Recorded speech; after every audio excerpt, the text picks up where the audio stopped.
അഭിവാദ്യങ്ങൾ അഭിവാദ്യങ്ങൾ അഭിവാദ്യങ്ങൾ അഭിവാദ്യങ്ങൾ അഭിവാദ്യങ്ങൾ അഭിവാദ്യങ്ങൾ അഭിവാദ്യങ്ങൾ അഭിവാദ്യങ്ങൾ അഭിവാദ്യങ്ങൾ ജയ് ജയ് എൻഡിഎ ജയ് ജയ് എൻഡിഎ ജയ് ജയ് എൻഡിഎ.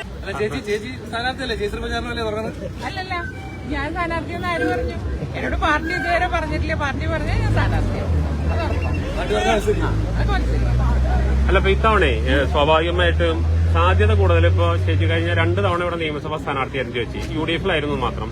അപ്പൊ ഇവിടുത്തെ എല്ലാ പ്രവർത്തകരെയും പാർട്ടി എല്ലാ ആളുകളെയും നന്നായിട്ട് അറിയാം. അത് വിജയസാധ്യത സത്യത്തിൽ ചേച്ചി വന്നാൽ കൂടില്ലേ? അതൊന്നും എനിക്കറിയില്ല. ഞാൻ മാക്സിമം എന്റെ പണി ഞാൻ ചെയ്യും. എന്നെ പണിയാതിരുന്നാൽ മതി.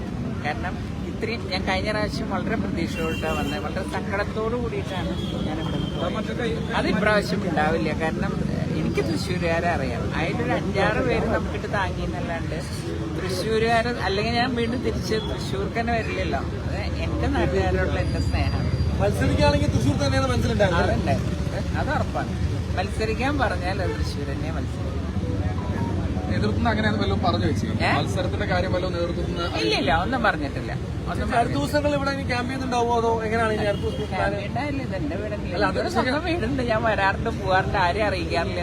പക്ഷെ അതല്ല, രീതിയിലുള്ള പ്രവർത്തനം തൃശ്ശൂരേക്ക് മാറ്റുമെന്നുള്ളതാണ്. അല്ല, ഇനിയിപ്പോ അത് ഞാനല്ല വേറെ ആളാണെങ്കിലും എന്റെ പ്രവർത്തനം തൃശ്ശൂർ തന്നെയായിരിക്കും.